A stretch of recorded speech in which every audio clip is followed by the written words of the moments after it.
بلا وجہ بات نہیں کر، ہمیں کیا دشمنی تھی ان کے ساتھ؟ جب 2002 میں پارلیمنٹ کے اندر وزیر اعظم کا کینڈیڈیٹ تھا تو مجھے تو ووٹ دیا تھا انہوں نے.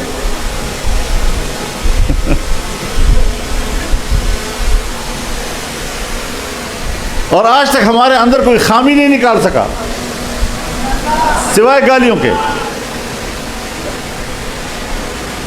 اور آج میں،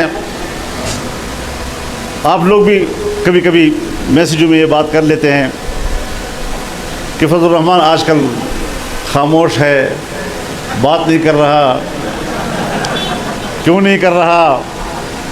وہ میری روایات ہیں. میں جس سے جنگ لڑتا ہوں پھر اس کی بھی ہاتھ کھلے ہونے چاہیے، میرے بھی ہاتھ کھلے ہونے چاہیے.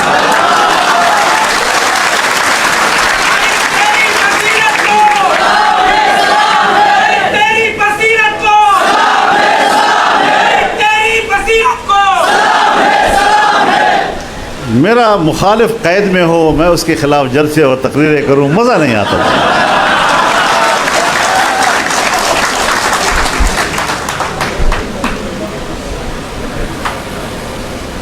لیکن نظریاتی جنگ اپنی جگہ برقرار ہے، اس تسلسل میں کوئی فرق نہیں آئے گا. لوگ کہتے ہیں جی میں عرض کرتا ہوں آپ کو، میں چاہتا ہوں ہر سیاستدان کے لیے کہ وہ جیل سے باہر ہو. لیکن اگر قانون کے گھیرے میں آیا ہے تو پھر قانون ہوتا ہے. نہ میں اس سے مستثنا ہوں، نہ آپ مستثنا ہے، نہ کوئی اور مستثنا ہے. ایک بہت بڑا ڈپلومیٹ میرے پاس آیا، مغربی دنیا کا بڑا اہم ڈپلومیٹ تھا. مجھے کہنے لگا کہ ہم ان کی گرفتاری پر ہمیں تشویش ہے. میں نے کہا مجھے بھی تشویش ہے. اے کاش کہ میں نے کہا آپ کو اس وقت بھی یہ تشویش ہوتی جب 3 دفعہ ملک کا وزیر اعظم رہنے والا سی کلاس میں پڑھا ہوا تھا. جب 3 دفعہ ایک صوبے کا وزیر اعلیٰ سی کلاس میں پڑھا ہوا تھا، اس وقت تو آپ لوگوں نے اس پر کوئی تشویش کا اظہار نہیں کیا. یہ آپ کا نمائندہ تھا، اس لیے آپ کو تشویش ہے. پھر کہا جو گرفتاریاں ہو رہی ہیں اس پر ہمیں تشویش ہے.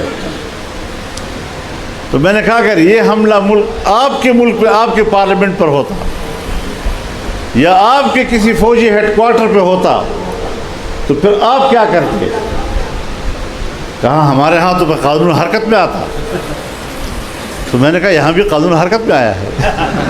پرم کے لوگوں نے امریکہ میں وہ ہل پارک ہے کیا، اس پہ حملہ کیا. وہ ریاستی مقام ہے اور تمام لوگوں کو جیلیں ہوئی، عمر وقت کی جیلیں ہوئی، بعض کو پھانسیوں کی سزا تک دی گئی. تو اگر امریکہ کے لیے اپنا ایک ریاستی مرکز وہ اتنا تقدس رکھتا ہے تو پھر پاکستان کی بھی ریاستی ادارے ہیں. اختلاف تو ہم نے بھی کیے. ہم سے بڑے جلسے کس نے کیے ہیں؟ ہم سے بڑے ملین مارچ کس نے کیے ہیں؟ کیا ہمیں پتہ نہیں تھا کہ ہماری اسٹیبلشمنٹ کی قیادت اس جرم میں شریک تھی؟ ہمیں پورا ادراک تھا، لیکن ہم نے افراد کے اختلاف کو نہیں دیکھا، ہم نے اداروں کے احترام کو دیکھا. فرق ہوتا ہے سیاست. اپنے حدود کو سمجھنا چاہیے. ہم اپنے حدود کو بھی سمجھتے ہیں، قانون کے حدود کو بھی سمجھتے ہیں، اور اس کے اندر بھرپور اپنی طاقت کا مظاہرہ بھی کر سکتے ہیں. الحمدللہ.